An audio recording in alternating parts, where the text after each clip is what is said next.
Bienvenidos a Historiar.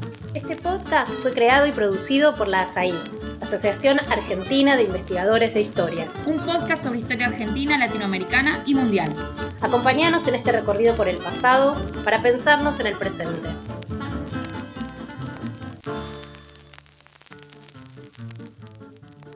Hola, bienvenidos a un nuevo episodio del podcast Historiar, el podcast de la Asociación de Investigadores en Historia. Yo soy Royora y hoy tendré el gusto de conversar con Julio Denderendián. No sé si lo estoy diciendo bien.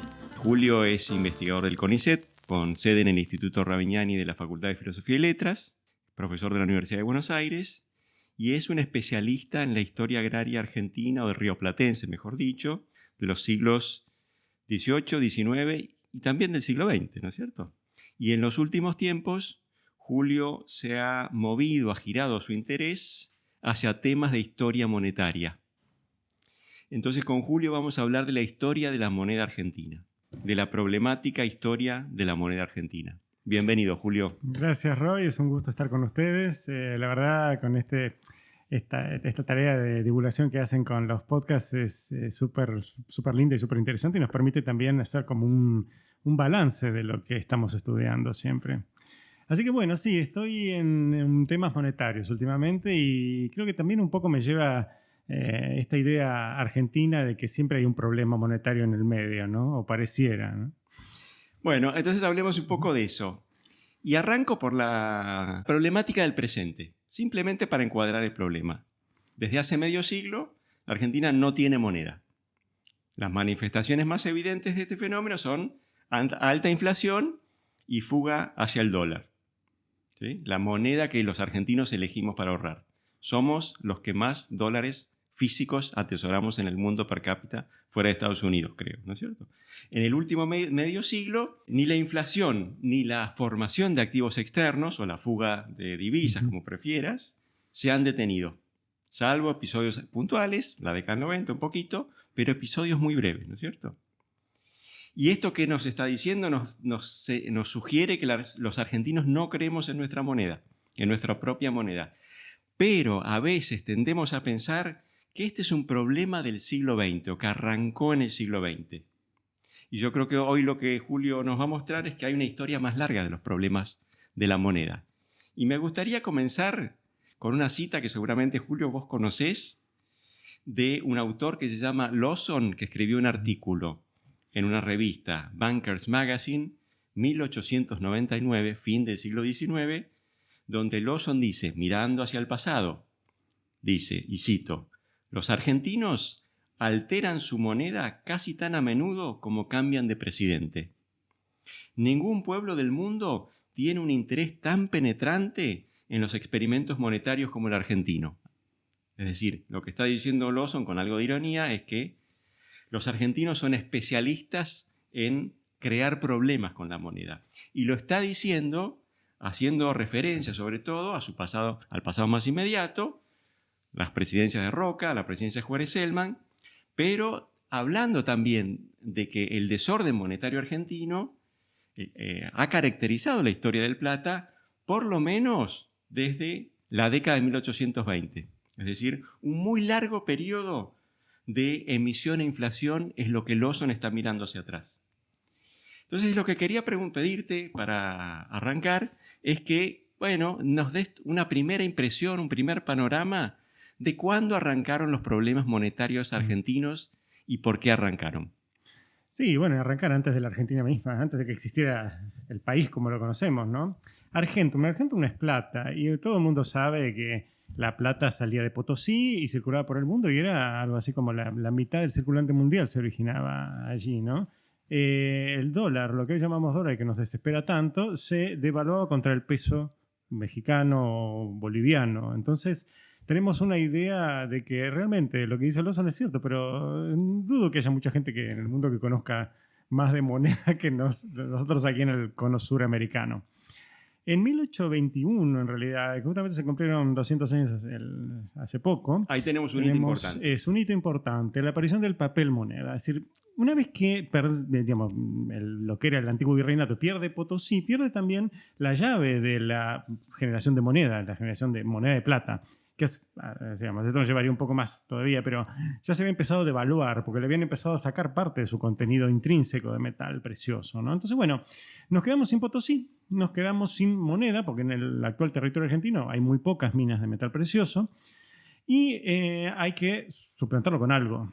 Y una de las cosas que se hace es esa, generar papel moneda contra una reserva en metálicos, es decir, un papel moneda convertible. En ese momento todo andaba bien, o todo parecía andar bien, porque esto tenía una relación, si se quiere, también con las teorías monetarias más modernas, ¿no? Lo que se llamaban entonces, digamos, los inicios del papel moneda como algo mucho más práctico. ¿Qué ocurrió? Hubo un Estado que tenía que gastar porque se le vino una guerra encima. Los gastos, por supuesto, superaron muy pronto los ingresos, porque además otro problema recurrente, como esa guerra en 1825 empezó con Brasil, le bloquearon los puertos, bloquearon el puerto de Buenos Aires, entonces se cayó el ingreso fiscal, que era fundamentalmente a través del impuesto a las importaciones. Y entonces había que suplantar eso de alguna forma. Y lo que se decide es eso, tomar posesión del banco que emitía el dinero, el papel, y bueno, quedarse con las reservas en oro y que el papel fuera inconvertible. Ahí tenemos el primer episodio de alta inflación, que es más o menos cuando el peso pasó de 1 a 1 a 1 a 4.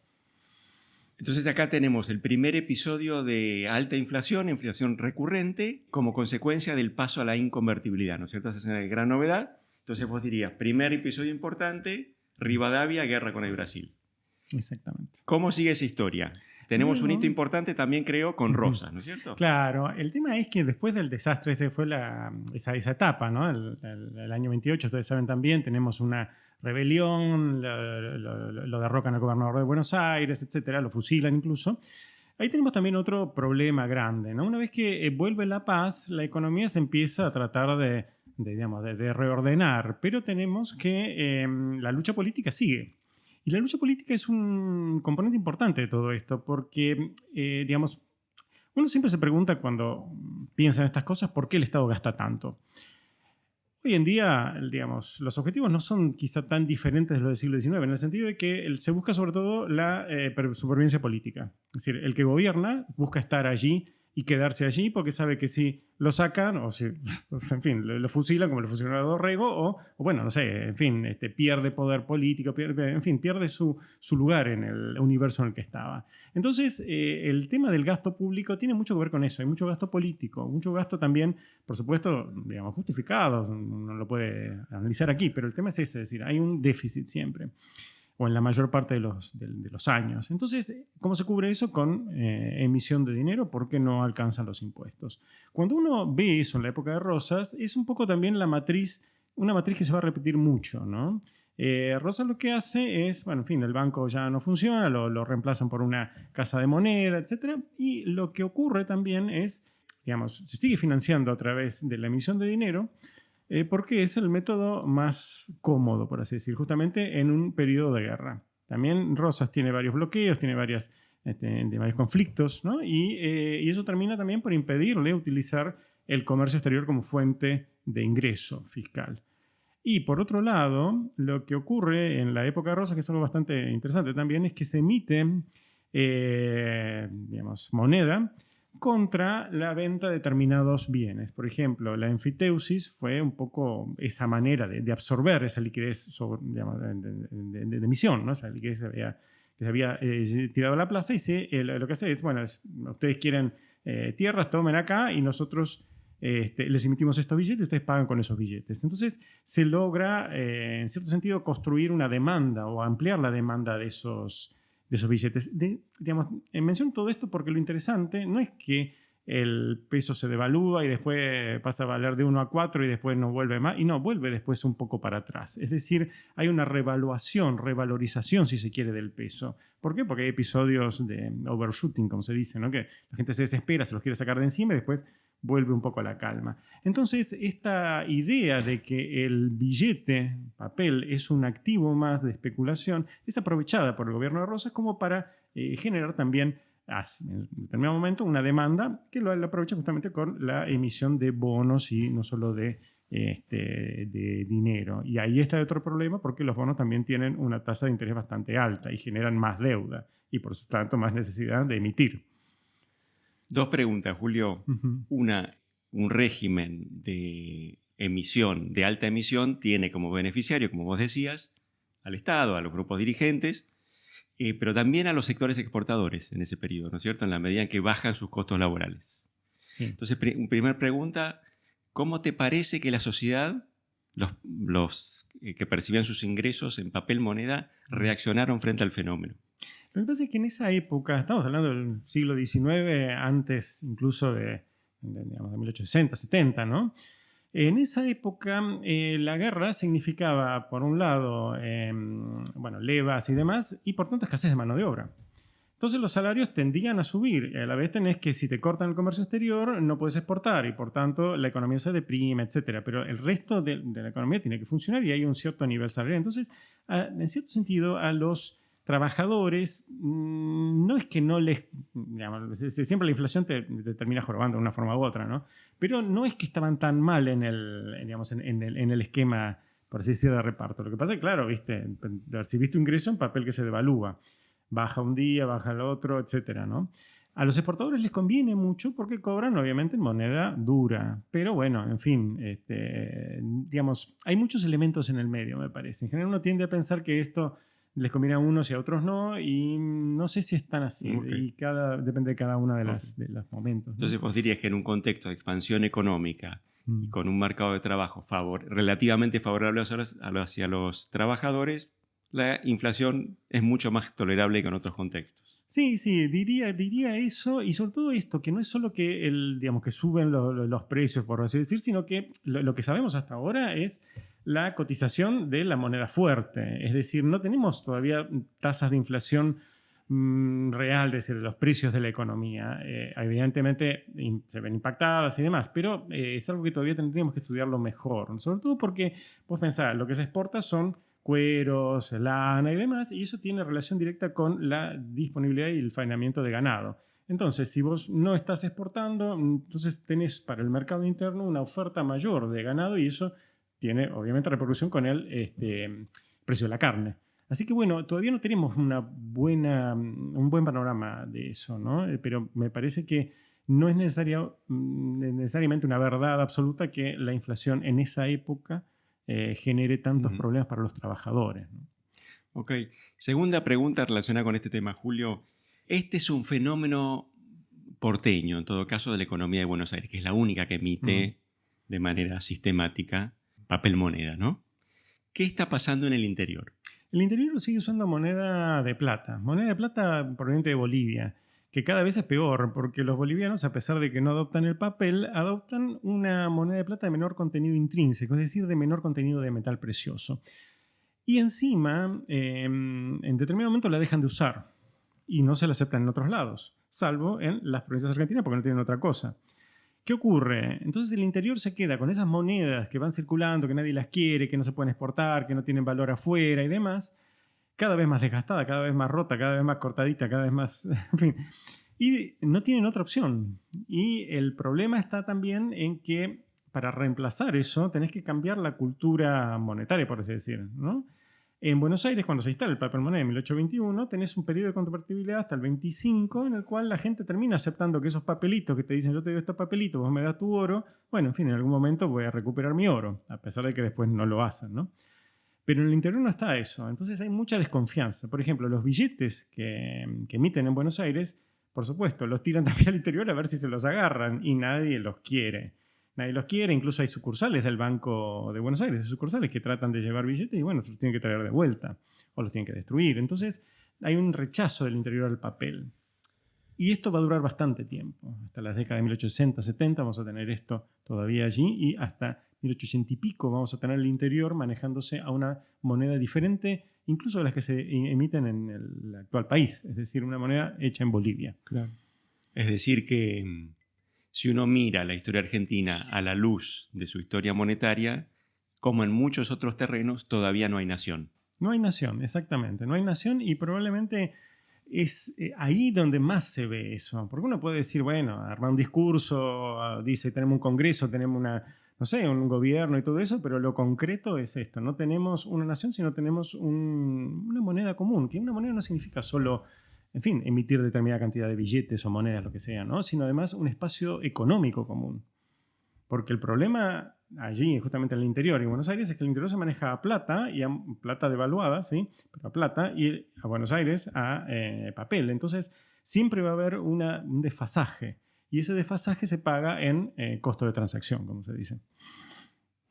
Bueno, entonces vamos hacia la segunda estación, que podríamos caracterizarla como el momento en el que comienza a construirse una nación, en el momento en el cual las instituciones políticas nacionales empiezan a arraigarse en el territorio y comienza entonces una historia también de esfuerzos por construir una moneda nacional. O en todo caso, primero una moneda estable y una moneda nacional.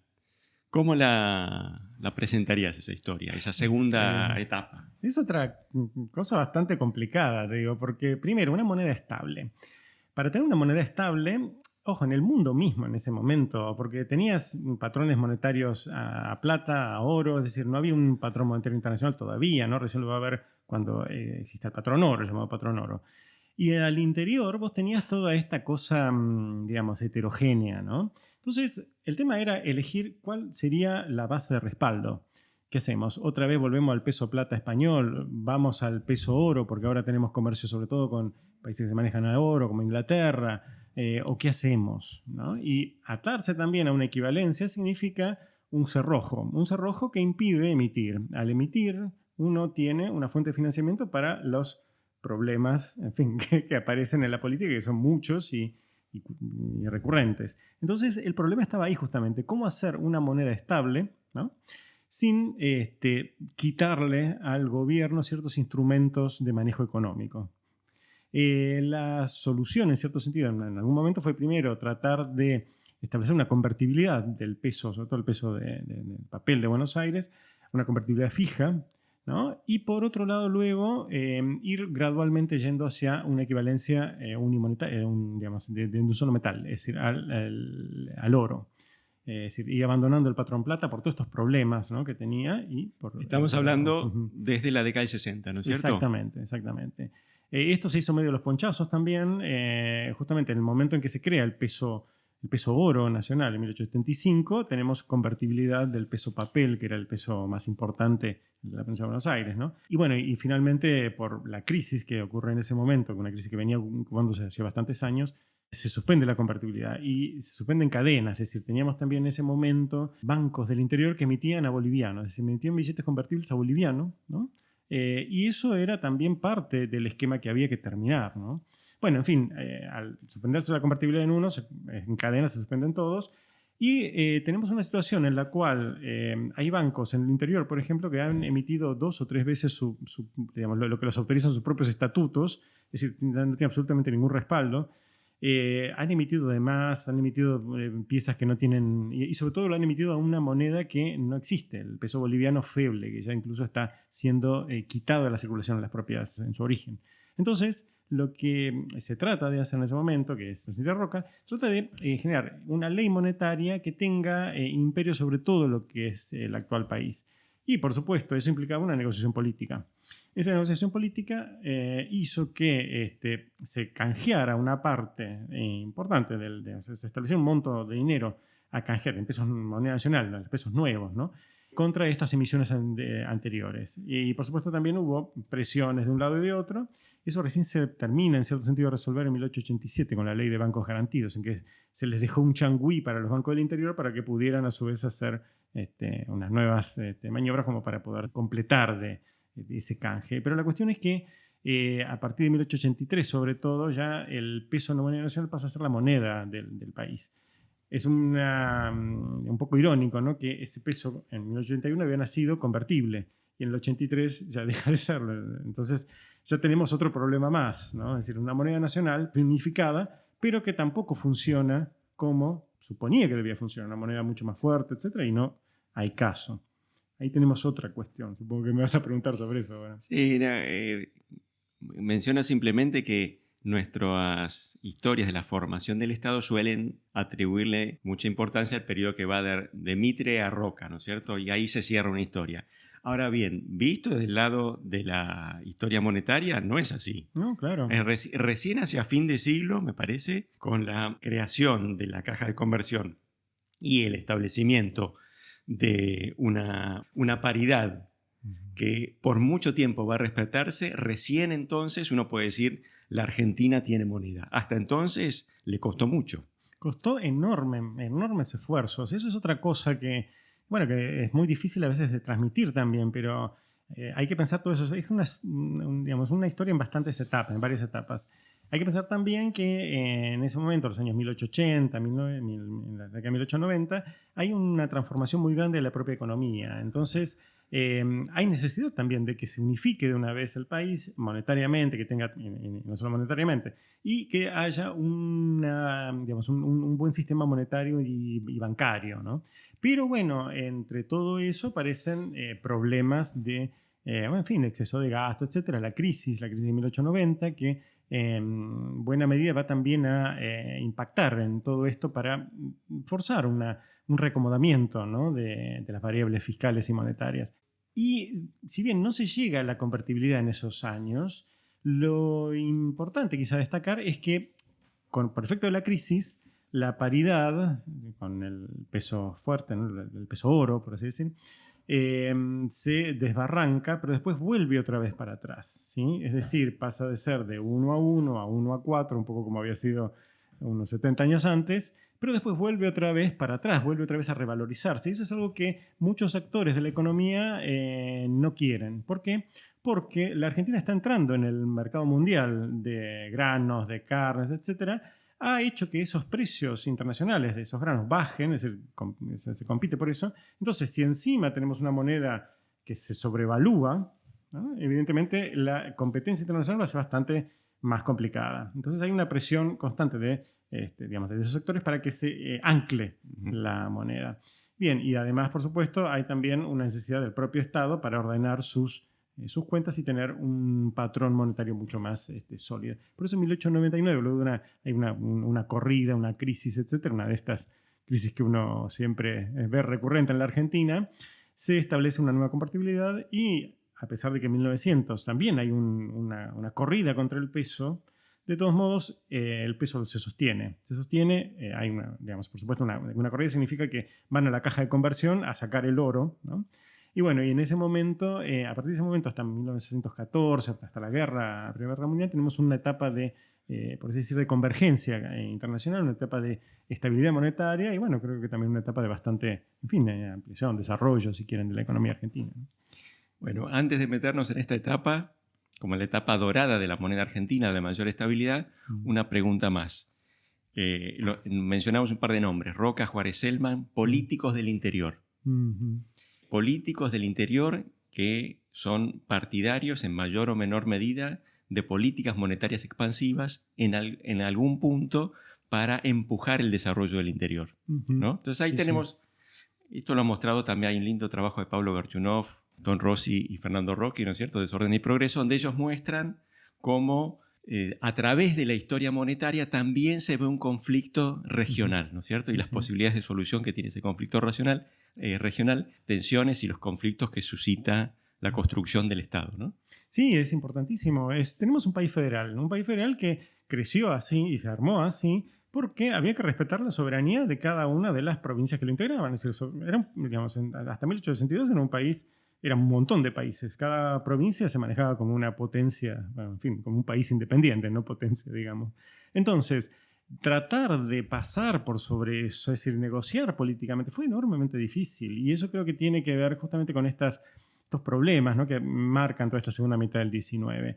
Y una de las cuestiones básicas también, que yo creo que no sé si ahora estamos en condiciones de resolverlo también, es que muchas de esas provincias son inviables económicamente, o por lo menos no tienen los suficientes recursos como para mantenerse por sí mismos, en tanto que, una administración propia y una administración también dentro de un ámbito nacional, y por eso hay que subsidiarlas. Pensemos también que las provincias ceden a la nación su capacidad de recaudar impuestos, ¿no? Salvo los impuestos municipales y demás, las provincias dejan de financiarse. Los impuestos en esa época son fundamentalmente al comercio.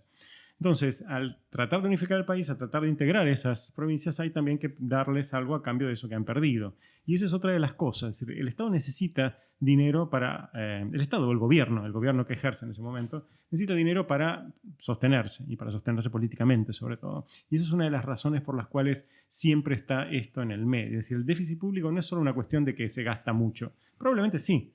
Es cierto, se gasta mucho en un montón de cosas que a lo mejor no tendrían que gastarse, pero hay otras razones políticas y eso es lo que marca el siglo XIX y buena parte del XX también. Bueno, antes de avanzar en este punto, es decir, la racionalidad política de la política monetaria, hacemos una pequeña pausa.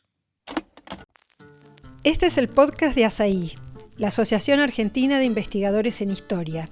Te invitamos a asociarte y a seguirnos en las redes, en Twitter, en Facebook, en Instagram. Podés encontrar toda la información sobre la asociación en nuestra página asai.org.ar. Te esperamos todos los sábados con un nuevo episodio de Historiar sobre los grandes temas de nuestro pasado, abordados por especialistas e historiadores profesionales de manera rigurosa y cordial. Seguimos con nuestro episodio de hoy. Bueno, teníamos entonces unos 80 años de una moneda débil hasta fin del siglo XIX y comienzos del siglo XX, recién decía Julio, por primera vez un escenario donde la moneda argentina se afirma. Y esto viene acompañado, y no es casual que así suceda, con un ciclo muy potente de expansión del sector exportador. Sí, exactamente. Y esa es una de las cosas que marcan, digamos, el periodo y creo que también marcan un poco la disyuntiva que tenemos en este país, ¿no?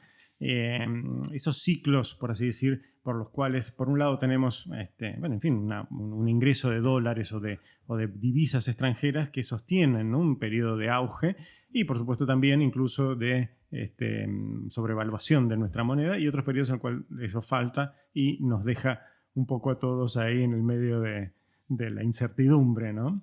Entonces, en este periodo que va más o menos de 1900, 1901, si querés, después de... Hay una inundación muy fuerte, en esa época que recién uno puede decir 1901 empieza la cosa a estar bien clara, ¿no? Digamos, para adelante, ¿no? Hasta 1914, por ahí está la guerra. Tenemos un periodo de expansión enorme de las exportaciones, de las inversiones, un periodo de la Belle Époque, la llamada Belle Époque. Llega la guerra y ahí está uno de los problemas, porque la guerra significa, por un lado, que se cortan los flujos de capital externo, por otro lado, empieza a haber problemas en la inserción internacional, es decir, ya tenemos que los compradores en general no están comprando al mismo ritmo que antes, cambian de rubro, es decir, empiezan a precisar determinadas cosas, por ejemplo, la carne enlatada y demás, que es útil para los soldados en la guerra, etc. Se derrumban en buena medida las importaciones, que es la contraparte, por así decir, de lo que se exporta. Es decir, hay poder de compra internacional y, por tanto, se importa de todo. La Argentina importaba mucho. Importaba desde, no sé, las construcciones de los edificios hasta productos de consumo masivo. Y eso es importante también porque sobre esas importaciones se recaudaban impuestos. Lo fundamental de la carga impositiva recaía sobre esos productos. La distribución hay muchas críticas acerca de esto, ¿no? Pero la distribución era relativamente homogénea si uno lo piensa porque recaía todo sobre la mayor parte de la población, en el sentido de que los exportadores pagan también impuestos, pero es mucho menor. En cambio, lo que se importa, como les decía, no es productos incluso de consumo masivo, ¿no? O de impacto en industrias reproductivas, en la construcción, etc. Entonces, al caer esa parte, ¿no?, empiezan déficits cada vez más grandes y problemas de financiamiento. En ese momento, como teníamos un país bastante importante a nivel mundial y demás, no impactan tanto, aparte una vez que se reconstruye el poder de compra internacional y, en fin, y se buscan otras nuevas fuentes alternativas, se va también armando un poco mejor la salida, ¿no?, de esa crisis. Pero bueno, recordemos que la crisis del 14 es la más grave en la Argentina hasta la de 2001, o sea que tuvo un impacto muy fuerte en todo esto. Con el curso de la crisis, de la guerra, ¿no?, vamos a llegar a un momento en el cual ciertos puntos fundamentales de ese consenso que se había logrado entre los distintos actores hasta 1914 empiezan a quebrarse, ¿sí? Claro, comienzos de la década de 1900, la caja de conversión comienza a acumular reservas, ¿no es cierto? Sí. Y la gran expansión exportadora hace posible esa acumulación. Viene la crisis, como vos señalabas, y eso trae un montón de problemas, pero a ver qué te parece a vos este razonamiento. En el fondo, la crisis es un fenómeno externo, un fenómeno que golpea a la economía, como a muchas otras economías, desde afuera, pero la estructura macroeconómica de la Argentina, una vez pasada la crisis, sigue siendo capaz de sostener una moneda sólida, una moneda estable. Y eso también, diría yo, tiene que ver con el hecho de que en la década del 20 es otra vez una etapa de mucha expansión, de expansión del sector exportador. Está cambiando un poco la manera en que la Argentina se inserta en el mundo y los lugares de donde vienen los flujos de capital, pero creo que uno podría decir del cambio de siglo hasta fin de la década del 20 hay un ciclo donde la moneda argentina es verdaderamente sólida, solo afectada en gran medida o en primer lugar por estos impactos externos que no son, digamos así, consecuencia directa de la economía política interna, ¿no? Sí, hay que tener en cuenta que Europa se ha venido abajo. Europa era el centro del mundo, el centro económico, financiero, cultural, etc. Al ocurrir eso, bueno, en fin, lo que queda son los países que están en pie, y uno de ellos era la Argentina. Por eso tenemos también esta posición, en cierto sentido, tan favorable en esos años, ¿no? Ahora, el golpe grande, el golpe mayor, si se quiere, va a venir en el 30. La crisis del 30 va a ser bastante diferente. Vayamos hacia ahí, ¿no es cierto? Porque ahí se acaba la historia de la convertibilidad argentina. Claro, se acaba, ¿no?, la historia de la convertibilidad argentina. Empieza otro capítulo, ¿no? Empieza otro capítulo, exactamente. Y ahí se siente realmente lo que es esta caída de los precios del poder de compra internacional. Caen los precios de lo que se vende. Obviamente el impacto de la crisis es muy fuerte en las importaciones también, porque no se puede traer, las divisas empiezan a ser escasas. Ese es el asunto. Entonces, al ocurrir eso, el Estado deja de recaudar deja de recaudar por los vías tradicionales, digamos, el gravamen al comercio exterior, y debe generar otro tipo de ingresos fiscales. Por eso también la economía vira hacia adentro, ¿no? Hay toda una serie de impulsos que se hacen para que la economía dentro del propio país genere más crecimiento, y a su vez el Estado empieza a buscar fuentes de financiamiento allí. Se empiezan a crear los impuestos internos, impuestos, en fin, que gravan a la producción local. Entonces ahí tenemos un problema, si se quiere, resuelto en parte, que es el financiamiento del Estado. Pero el problema pasa a ser justamente la disponibilidad de divisas, porque ahí tenemos que el poder de compra internacional ha bajado, ¿no? Agregaría un punto. Escasez de divisas tiene una significación particular porque ahora lo que significa es escasez de dólares. Ajá, ¿No es cierto? Esa es la novedad, ¿no? Esa es la novedad. Esa es la novedad. Es decir, la Argentina, que había crecido a lo largo de una parte importante del siglo XIX, gracias a su integración a la economía europea, ahora tiene que buscar un plan B. Y ese plan B significa, por esto que vos señalabas, la caída de la importancia de Europa como comprador de los productos argentinos, como fuente de capital, etc.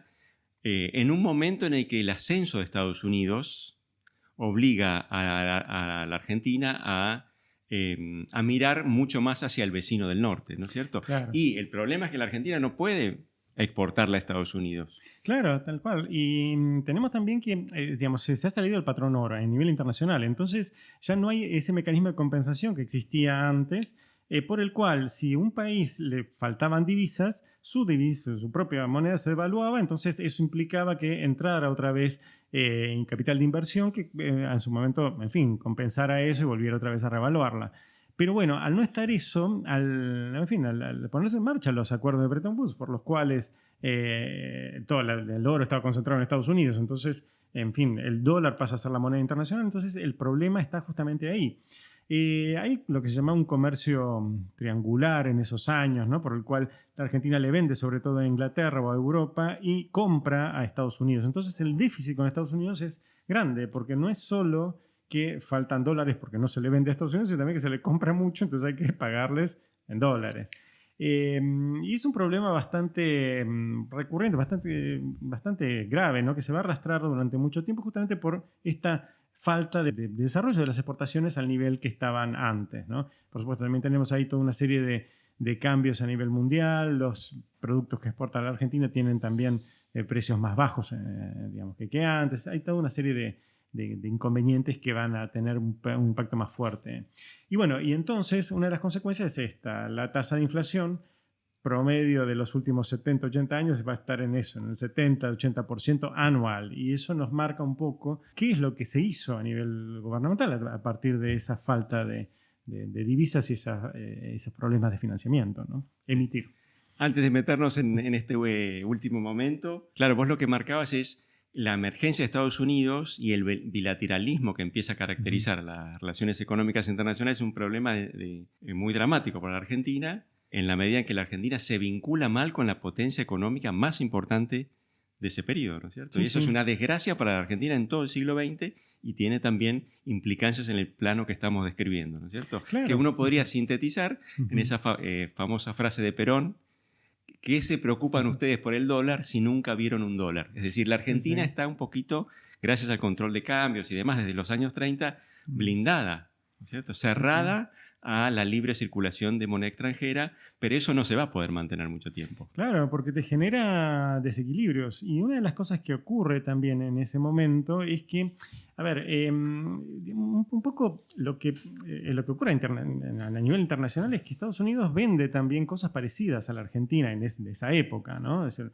no solo productos industriales, obviamente, que en eso no podemos competirles, pero también productos agrícolas. Y lo que ocurre es que hay un lobby muy fuerte dentro de Estados Unidos contra la Argentina justamente por esos terceros mercados, ¿no? Es decir, reconstruir Europa después de la Segunda Guerra. Y bueno, y todo eso también hay una serie de problemas políticos que no se resolvieron del lado argentino justamente porque tampoco hubo cintura política suficiente como para poderlo hacer. Digamos, en un momento dado también todo eso generó tensiones muy fuertes, ¿no? Por supuesto, cuando Perón empieza su plan de estabilización, ¿no? Luego de tener una inflación de la más alta desde 1914, creo, ¿no? Digamos que en el momento que en el año 45 y posteriores, con una serie de gastos que empiezan a generarse a nivel del Estado, ¿no? Es decir, por supuesto, financiado con la emisión, termina con una inflación altísima en el orden del 40-50%. 40, sí, Entonces, a partir de ese momento, Perón toma conciencia de que, en fin, está en un terreno minado, ajusta, por así decir, los gastos, pero sobre todo deja ese control de cambios que era extensísimo. Eran, no sé, creo que había algo así como 14 tipos de cambios distintos para diferentes actividades y demás. Y era un absurdo, por un lado, y era, por otro lado, algo que no se puede sostener en el tiempo, porque también, un poco como ocurre ahora, ¿no? Si vos prohibís, si vos generás cepos y demás, no va a salir nadie, pero tampoco te va a entrar nadie. Entonces, va a ser un problema también justamente, digamos, que se genere un ingreso, un flujo de divisas. Y eso va a ser un problema que también va a continuar bastante tiempo. Es decir, los cepos, en fin, esas cosas no solo van a ser de la época peronista, es decir, hay muchas cosas que trascienden esos momentos históricos. Quizás políticamente no se los pueda separar, ¿no? Yendo hacia la última etapa de nuestra charla, yo creo que hay 2 o 3 momentos en los que deberíamos detenernos un segundo. Uno es, vos recién decías, Perón sigue con el control de cambios, un control de cambios que viene desde la década del 30, ¿no es cierto? El que levanta ese control de cambios es Frondizi y provocó la primera inflación que superó el 100% anual. Sí, ¿no? sí. Años Sí. 59 y 60, depreciación de la moneda, liberación del tipo de cambio. Ahí comienza otra historia, todavía anunciada, pero comienza otra historia, ¿no? Sí, sí. Sí, al pasar ciertos límites, bueno, un poco creo que lo estamos viendo ahora, ¿no? La inflación del año pasado fue casi en el orden del 100% y uno ya siente que hay ciertas cosas que se van de control, ¿no? No puede ser que los tomates estén a 200 pesos en un comercio y el que está enfrente lo tiene a 400. Es como que los precios relativos, los precios de una cosa con otra y los precios de un mismo producto, ¿no? Empiezan a tener diferencias muy grandes. Es lo que ocurre cuando se entra en estos periodos de alta inflación. Hay gente incluso que dice que si más de 100% es hiperinflación. Es muy discutible esto, pero bueno, en fin. Hay quien dice que a partir de ese momento hay un cambio grande. El cambio empieza ahí, o por lo menos tenemos una parte del cambio, porque están las expectativas. La gente hasta ese momento seguía ahorrando en pesos. Es decir, hay anécdotas, yo no sé, las atesoro como cosas familiares, ¿no? Una señora que falleció cuando yo era chico, tenía cuando descubren los hijos, ¿no? Abren las cosas y estaba todo lleno de bolsitas con billetitos diciendo esto para tal cosa, esto para tal otro, por supuesto, entonces ya no valía nada, ¿no? O los Bioy Casares, el escritor, sí, ¿no? Resulta que encontró una valija llena de billetes y dice, pero con esto se puede haber comprado media Recoleta y bueno, en fin, ya no vale nada, porque eran pesos. Sí, sí. Quedó olvidada en un cuarto de su enorme departamento ahí en Recoleta. Exactamente. Entonces hay un momento en el cual se pierde la confianza. Al perder la confianza es como decía esa gran dama que fue Petrona C. de Gandulfo, ¿no? Si usted arma un plato, por más sofisticado que sea, pero le falla en un ingrediente, todo el plato falla. Y eso es lo que empezó a ocurrir. Y creo que en la época del llamado Rodrigazo, ¿no? En el 75. Sí. Claro, sobre eso quería detenerme un segundo, ¿no? Dale, es decir, ahí uno podría decir, ahí comienza la historia moderna de la inflación, del repudio masivo y generalizado de la moneda argentina, que se continúa hasta nuestros días, ¿no es cierto? Hasta entonces podemos encontrar muchas historias parecidas a las que vos contaste recién, ¿no es cierto? Sí, sí. Y luego ya no hay. A ver, yo no sé si es un repudio masivo y generalizado. Es para algunas cosas. Ya sabes que ciertas cosas no las puedes hacer con la moneda. Es decir, pierde una de las capacidades básicas de esa moneda, que es la de ahorro. La de ahorro. Las otras las mantiene a duras penas. ¿Por qué? Bueno, uno puede decirte, bueno, porque hay una obligación legal, porque, en fin, te pagan en eso, lo que sea, pero sigue circulando el peso, alguien lo acepta. Pero el tema está en que a partir de ahí, a partir de ese momento, se quiebra alguna parte importantísima. La moneda tiene que cumplir esas funciones, una de ellas la de tener capacidad de ahorro. Claro. Al no cumplirla ya, deja incluso hasta de ser moneda. ¿Hasta qué punto podemos pensar que se puede reconstruir algo a partir de ahí? Y lo han tratado de hacer cambiando el signo monetario. El peso el austral, el peso moneda nacional, el peso ley, etcétera, ¿no? Pero lo concreto es que a partir de ahí hay ciertas cosas que ya no se hacen en pesos. La moneda argentina ha perdido su condición de reserva de valor. Exactamente, esa es la definición. ¿Cuál sería tu respuesta a la pregunta ¿por qué pasó esto? Es compleja porque, a ver, en el siglo XIX vos ves que había procesos de inflación altísimos, había momentos en los cuales la gente pensaba en pesos fuertes y no en pesos papel. Había toda una serie de cosas por las cuales te daba la pauta de que había también una desconfianza en el papel, pero de todos modos no se pierde esa condición, o por lo menos no, digamos, sigue estando ahí dando vueltas. Yo creo que hay una cuestión que tiene que ver, bueno, en fin, sobre todo con la confianza. Es decir, vos podés decir qué alternativas tenés para llevar a cabo determinada cosa. Sí, dólares, libras esterlinas, lo que sea, ¿no? ¿Son mejores que el peso? En este momento sí. En el siglo XIX no podías decirlo tanto. ¿Por qué? Porque el peso fuerte, por así decir, era más estable y demás, pero también el peso papel a veces subía, a veces bajaba, a veces te daba la pauta de que podías hacer negocios, podías especular y quizás ganar con eso, ¿no? Es decir, no era tan claro que solo iba a ir para abajo. Me parece que a partir del 75 la única conclusión con respecto al peso es que siempre va a ir para abajo. Y esa certeza te marca todo lo demás. ¿Para qué vas a pensar en largo plazo con esa moneda si es imposible? Okay. Último tema, Julio, última pregunta. ¿Cómo ves el futuro de la moneda argentina? Si se puede decir algo sobre eso. Es decir, haber recorrido la historia de la moneda, ¿nos ofrece alguna perspectiva que nos ilumine el problema actual de la moneda? Y pienso, lo formulo en estos términos. Hoy creo que se discuten 3 soluciones para el problema de la moneda. 1, cortar el nudo gordiano con una espada. Dolarización, se acabó la moneda. La segunda es control duro de la emisión, la propuesta fiscalista, ¿no? Y otros dicen, no, ninguna de esas 2 cosas puede caminar. Lo único que puede caminar para reconstruir algo así como una moneda nacional es mucho crecimiento. Es decir, lo que están diciendo es, la verdad es que la Argentina únicamente tuvo moneda cuando creció mucho. ¿Cómo ves el problema?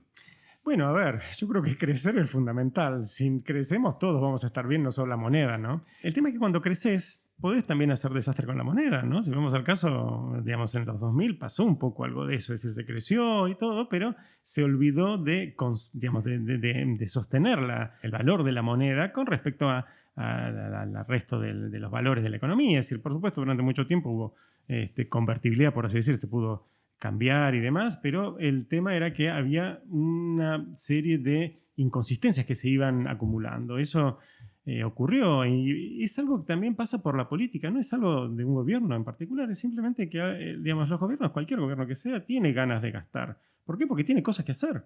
siempre hay necesidades insatisfechas, siempre las va a haber. Y bueno, y si tenemos dinero, lo vamos a hacer. Entonces, también esa cuestión de controlar el gasto, yo no sé hasta qué punto es posible. Tenés que tener una auditoría externa, alguien con el cual no puedas ni siquiera pelearte. Entonces, tampoco lo veo como viable. Y lo del resto...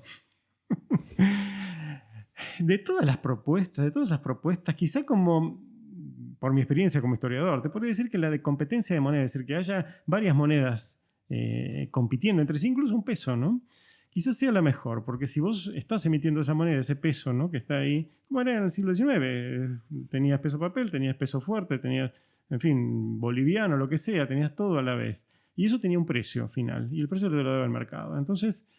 en fin, ahí no tenés mucho más que hacer. En todo caso, si vos emitís, vas a tener que tratar de tener cuidado para que eso no se vaya de cierto nivel, ¿no? Claro. Eso quizás supone la renuncia a la idea de que la moneda puede ser utilizada como un instrumento de desarrollo, ¿no?